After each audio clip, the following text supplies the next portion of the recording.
प्रसंगवश में आप सभी का एक बार फिर से स्वागत है। बात करें प्रसंगवश में, पिछले लगभग 3 माह से जो चल रहा था चुनावी घटनाक्रम 5 राज्यों का, तो प्रमुख रूप से यही बात सामने आ रही थी कि यहाँ मुख्यमंत्री के दावेदार कौन होंगे। अगर मुख्यमंत्री के दावेदारों को चेहरों को सामने नहीं लाया गया तो पार्टियां चुनाव नहीं जीत सकेंगी। बात चल पड़ी कि नहीं होंगे चेहरे, न कांग्रेस में होगा न बीजेपी में होगा। लेकिन भाजपा ने कांग्रेस से ज़्यादा भाजपा ने प्रधानमंत्री नरेंद्र मोदी को चेहरा घोषित किया।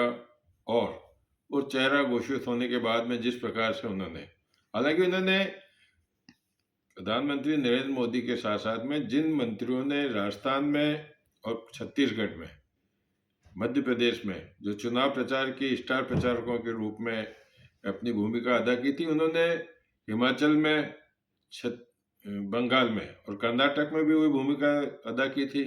लेकिन ठीक इसके विपरीत 3 राज्यों में किस प्रकार से जो ऐतिहासिक एक जीत हुई है, जिसको लेकर के एग्जिट पोल में भी कहीं कहीं विरोधाभास आया है, तो कहीं एग्जिट पोल गलत भी साबित हुआ है। तो इसको लेकर के अब राजनीतिक क्षेत्रों में यह चर्चा हो गई है कि गहलोत की गारंटी फेल, मोदी की गारंटी पास। मध्य प्रदेश की बात करें तो मध्य प्रदेश में लाडली बहना ने अपना कमाल दिखाया। अब लोगों का कहना है कि ये तो लाडली बहनों को ही शिवराज सिंह चौहान ने जो अपनी घोषणाएं की थी, अगर लाडले जीजा भी बना लेते वो, तो फिर क्या होता, फिर तो 230 में से 230 सीट आ जाती। चुनाव के बाद में इस तरह की चर्चाएं चल रही है। लेकिन अगर गंभीरता से बात की जाए तो यह चुनाव का संदेश, मैं जो पहले भी मेरे 2-3 प्रसंगों के एपिसोड में आपको बता चुका हूं कि यह मैंने कहा भी था कि जो ये राजस्थान, मध्य प्रदेश और छत्तीसगढ़ के जो चुनाव परिणाम होंगे, यह जनादेश की एक संकेत देंगे कि 2024 में भारत में जो बनने वाली सरकार है वो किसकी होगी। और आज वो संकेत मिल भी गया है। चुनाव परिणाम में जो प्रतिशत वाली बात करें तो छत्तीसगढ़ में 46%, मध्य प्रदेश में 48 से 50% और राजस्थान में 40 से 41% मतों के साथ में ये जीत हुई है। हालांकि मतों का प्रतिशत तो अगर देखा जाए तो उस हिसाब से अलग है, लेकिन सीटों की जो संख्या है वो ये दर्शाती है कि मध्य प्रदेश में उमा भारती जब मुख्यमंत्री हुआ करती थी तो उस समय जितनी सीटें मध्य प्रदेश में मिली उतनी सीटें यहाँ मिली। आश्चर्यजनक बात है कि मध्य प्रदेश के जो बड़े नेता थे भाजपा के, उन्होंने भी 130-35 सीटों तक के दावे किए थे, लेकिन जब 165 सीट तक पहुंच गए तो उसका अनुमान दूसरे रूप में लगाया जा रहा है। राजस्थान की बात करते हैं तो राजस्थान में अशोक गहलोत ने हाईकमान को बिल्कुल नजरअंदाज कर दिया था। और जो पुनौती वाली बात राहुल गांधी की थी, तो राजस्थान में अशोक गहलोत की पुनौती बनकर सामने आई है। अगर जब सचिन पायलट 2020 में अगर मानेसर नहीं जाते तो परिणाम दूसरे होते। आज सचिन पायलट ने अपना रोल अदा किया है। और अशोक गहलोत ने जब सचिन पायलट को निकम्मा और पता नहीं किन किन ऐसे शब्दों से विभूषित किया था, तब ही यह एक अंदाज लग गया था कि अब राजस्थान में कांग्रेस की सरकार नहीं आएगी। उसका प्रमुख कारण क्या, ये तो एक कारण था, लेकिन उसका पीछे बैकग्राउंड क्या था कि उन्होंने जो विधायक जिन्होंने इनको साथ दिया था, उनके लिए उन्होंने कहा था कि मैं देते देते थक जाऊंगा, मैं देते देते नहीं थकूंगा, लेकिन आप लेते लेते थक जाओगे, मैं आपका ऋण ब्याज सहित चुकाऊंगा। तो लोग इतने तो बेवकूफ नहीं है कि वो नहीं समझते हो कि एक किस बात में कई विधायकों को ट्रांसफर की पूरी छूट दे दी गई। ट्रांसफर दुनिया भर के ट्रांसफर किए गए, जो चाहे मनमानी होती रही। अशोक गहलोत ने राहुल गांधी, सोनिया गांधी तक को ओवरटेक करके, और जब 25 सितंबर को जब एआईसीसी का चेयरमैन बनने की इनकी बात थी, उनके उत्तराधिकारी ढूंढने के लिए आए थे, उस समय किस तरह का ड्रामा हुआ, ये सारी चीजें थी जो इसमें बैकग्राउंड में थी। जहां तक बात करते हैं गारंटी की, इन्होंने जो कुछ भी योजनाएं वेलफेयर स्कीम्स लागू की, उसके बाद में भी इन्होंने 7 गारंटी वाली बात कही।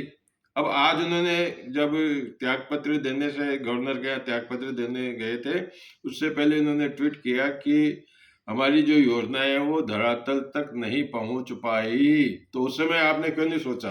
उस समय तो आप लड़ते रहे। आपने 5 साल तक कुर्सी की लड़ाई लड़ी।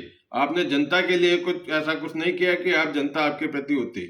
लेकिन प्रधानमंत्री नरेंद्र मोदी ने जिस प्रकार से अपनी गारंटी की बात कही, राष्ट्रवाद की बात कही, और सबसे बड़ा मुद्दा राम मंदिर का भी मैं तो मानता हूं व्यक्तिगत रूप से कि राम मंदिर का जो मुद्दा था, राष्ट्रवाद का जो मुद्दा था, वो भारी पड़ा। ये संकेत नरेंद्र मोदी ने पिछली लोकसभा में, जब पूरा विपक्ष मोदी को हटाने के मामले में घेरे हुए था, तो उन्होंने उस समय एक संकेत दे दिया था कि अकेला मोदी सब पर भारी। उन्होंने लोकसभा में ये बात कही थी और आज उस बात को उन्होंने साबित भी कर दिया। और उन्होंने कहा कि मोदी है तो गारंटी है। तो उस गारंटी को लोगों ने माना है कि मोदी कुछ न कुछ करेगा। राष्ट्रवाद ने तुष्टिकरण की बात करे, राजस्थान के अंदर जिस प्रकार से तुष्टिकरण की सनातन की बात आई, तो आज लोग मतदाता जो थे, मतदाताओं ने इस बार जो मतदान किया है बहुत सोच समझ करके मतदान किया है। और निश्चित रूप से मैं ये कहना चाहता हूं कि 2024 का ये संकेत मिल चुका है कि आने वाले समय में किस प्रकार से एक दृश्य भारत के अंदर लोकसभा का होगा। तो ये तो बातें हैं जो आप सबने दिन में टीवी में भी देखी होगी, सोशल मीडिया में भी देखी होगी। लेकिन अब बात चल रही है कि मुख्यमंत्री कौन होगा। जहाँ तक राजस्थान की बात करते हैं, तो राजस्थान के अंदर मुख्यमंत्री के चेहरे के रूप में गजेंद्र सिंह राठौड़, राजवर्धन सिंह, ओम प्रकाश बिड़ला, बालकनाथ आदि के नाम सामने आ रहे हैं। ओम प्रकाश बिड़ला के लिए यह बताया जाता है कि उन्होंने पहली बार सांसद बनने के बाद में जो लोकसभा के स्पीकर का जो पद उन्होंने बहुत एक ऐतिहासिक रूप से संभाला। कई उदाहरण भी पेश किए, एक अनुशासित तरीके से उन्होंने चलाया। तो उनके लिए ये कहा जाता है कि उनको, उसके साथ में नाम आ रहा है अर्जुन मेघवाल का भी।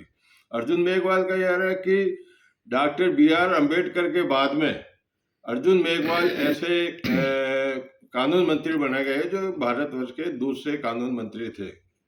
वसुंधरा राजे का नाम आ रहा है। वसुंधरा राजे 2 बार CM रह चुकी है, उनका नाम आ रहा है। बालकनाथ का नाम आ रहा है। बालकनाथ के लिए तो ये भी कहा जा रहा है कि अभी शाम को उनको दिल्ली से बुलावा आया है। अभी ये बात कितनी सच है कितनी है ये बात की होगी, लेकिन उनको दिल्ली बुलाने वाली बात है। बालकनाथ को भी एक समीकरण बैठाने के लिए कि जो दिग्गज नेता CM की रेस के अंदर लगे हुए हैं, उनको बैलेंस करने के लिए बीच में बालकनाथ को भी CM के रूप में लाया जा सकता है। और राजवर्धन सिंह राठौड़ को युवा शक्ति के रूप में सामने लाया जा सकता है। जहाँ तक मध्य प्रदेश की बात है, तो मध्य प्रदेश के अंदर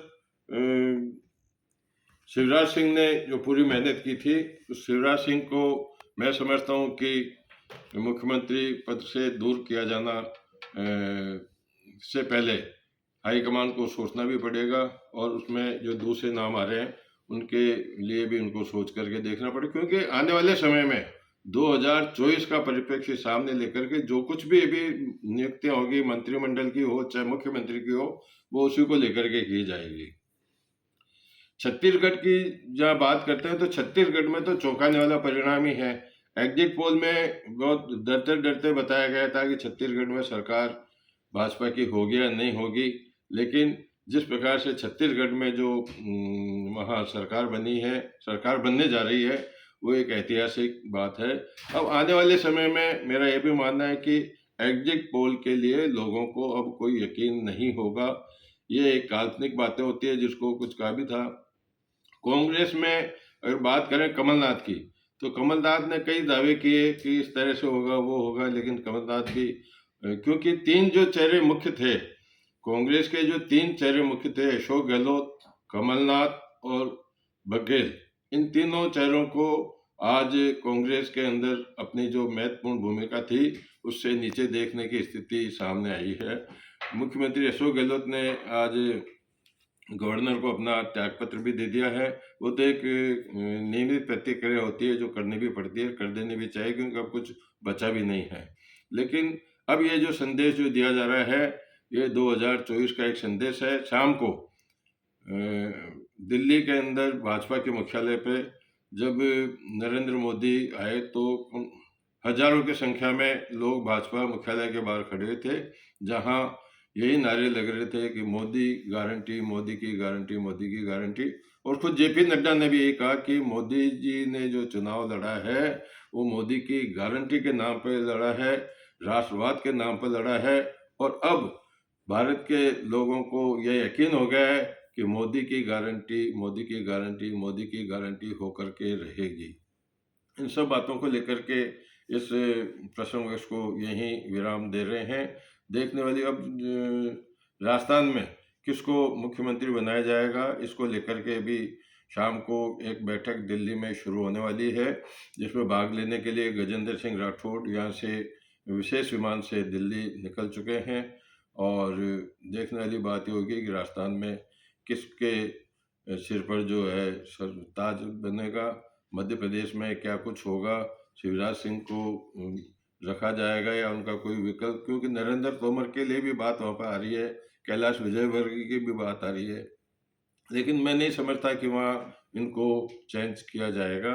शिवराज सिंह को कम से कम लोकसभा के चुनाव तक तो चेंज करने की कोई उम्मीद नहीं है। वहीं अब क्योंकि चुनाव का समय है तो राजस्थान में भी बहुत सोच समझ करके गंभीरता से मुख्यमंत्री के चेहरे को नियुक्त करना पड़ेगा।